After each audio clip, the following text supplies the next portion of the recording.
We are Pax Christi, and we work for peace for all humankind, always witnessing to the peace of Christ.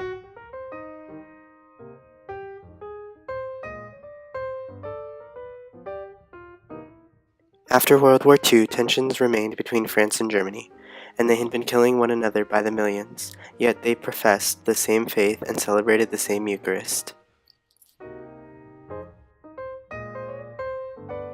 In France, there was a small group that regularly met to pray for peace among German and French Catholics. They were led by a woman named Mary Marthe Dortel Clodot, who became the founder of Pax Christi.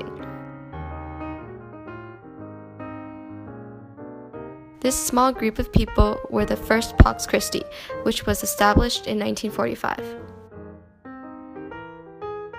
What started as a small prayer group eventually grew into an official movement in Europe that attracted many people by its message that peace is achievable. Pax Christi was also supported by Pope John XXIII, and it soon spread all over the world. It is currently active in over 50 countries. One of the symbols associated with Pax Christi is the rose and barbed wire stem. There are a few interpretations for this, one being that the petals of a rose represent the beautiful work which we do as peacemakers for Christ. We come from a world of man-made injustice and hate, which can only be mended with the love of Christ. We want to show others that we care about the direction of the world. Depending on the size of leadership, you can divide up the tasks by having someone gather any supplies from campus ministry, take notes in organizing, or lead the meeting. The average month consists of weekly meetings during lunchtime on Thursdays. Beforehand, leaders will meet up with each other to verify the agenda, and then the last thing is to plan an event for each month. We always try to have some kind of activity that'll open people's eyes to what kind of social injustice exists in the world. We've made posters, Christmas cards, and collected donations. We've also talked about questions having to do with current mainstream issues like immigration.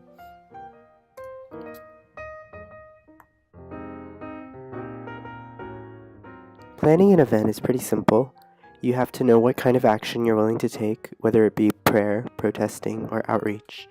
At certain times of the year, there are things that Pax Christi typically participates in, so you'll get suggestions from your moderator on upcoming events. But as leaders, we're expected to think of different ways that we can involve our members in spreading peace around the community. You just need to let your members know ahead of time and get permission forms handed out.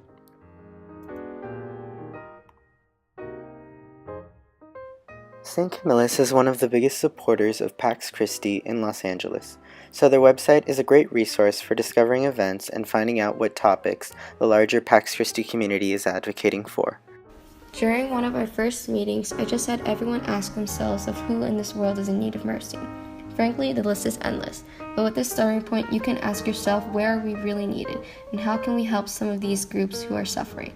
Taking action, spreading awareness, and advocating for those without a voice is our mission. Sometimes during meetings, we'll also find videos from YouTube for educational purposes and also to open our eyes to the struggles of those whom we are supporting. We feel that it's really important to hear the personal accounts of those who have suffered hardships, and that reminds us of why the change we're making in the world is necessary. It gives meaning to the work we do. Pax Christi is a great platform for anyone who is motivated and excited about giving back to the community. One of the positive things that most members have said about our ministry is that we're more active and involved than other groups. We cover important issues and bring light to topics that people don't vocalize enough about.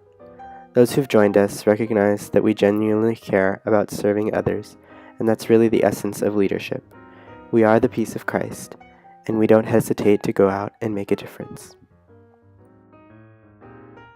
And that's what Pax Christi is all about.